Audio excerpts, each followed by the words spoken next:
Welcome back to Adventures of Indy, where I'm training for the London to Brighton in just 6 weeks. They recommend you train for 16. I'm coming off the couch, doing 6 weeks.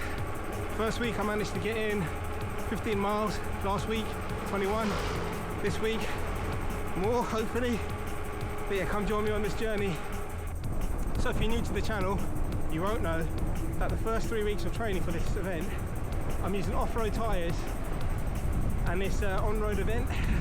So I thought, on top of 6 weeks to get ready, get it harder for myself by using the off-road tyres on the road. That way, in theory, when I put the proper tyres on, it should make everything a little bit easier. I mean, you're supposed to train for 16 weeks for this event. That's what they recommend.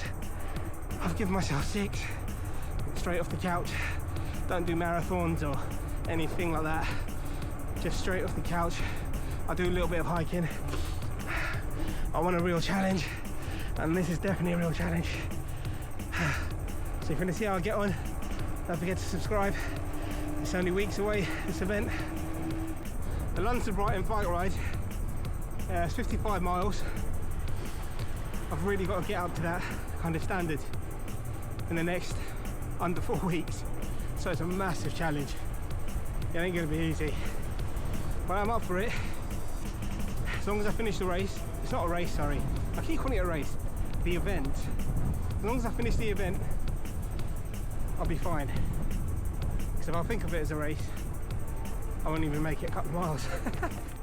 I'm doing most of my training at Richmond Park in Surrey, just because it's got lots of hills. I can train just kind of on flat roads and stuff, but I need hills because the real life scenario of London to Brighton is hills. There's a lot of inclines, Ditchling Beacon at the end. That's going to be killer. I just spoke to a guy who's an experienced cyclist, and he said he's been on it a few times and it took him a good few years to get up Ditchling Beacon without stopping. That's the first time I've made up that hill without stopping. That was killer. Now this is the second part.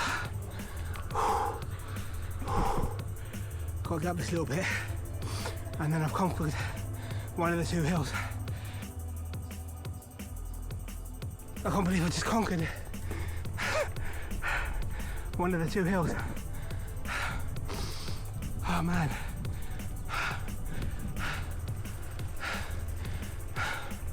Last week when I did that, I stopped that 4 times.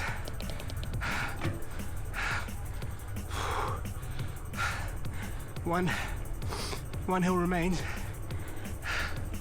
but there's even a bigger one after that, but small chunks. I was close to getting that second hill just now. I say close, about 70% there. I thought of a strategy, but it's basically standing up and pedaling on a high gear. I actually did it right, but the last third it was like gassed. Not even gassed. My legs just gave up. You lead the way. Right. What was your name?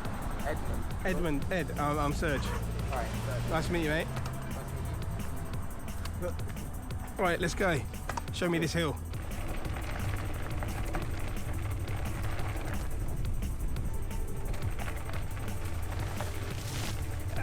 You ripped my hand open.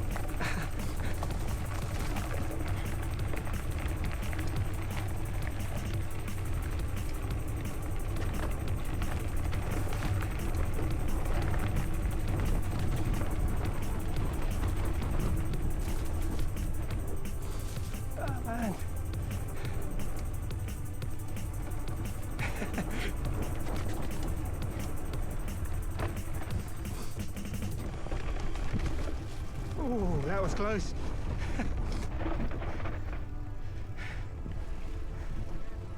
Yeah, ripped my hand open though on the old thorn bushes. So this is the last mile. My legs are burnt out, burnt to a crisp. Oh. Let's get back and go through the stats. That was another tough session. Week 1 I did 15 miles. Week 2 I did 21 miles. which is Friday. Today is Tuesday, so like 4 or 5 days later, done 26.25, which is 25% more. I did an elevation gain of almost so 1250 feet.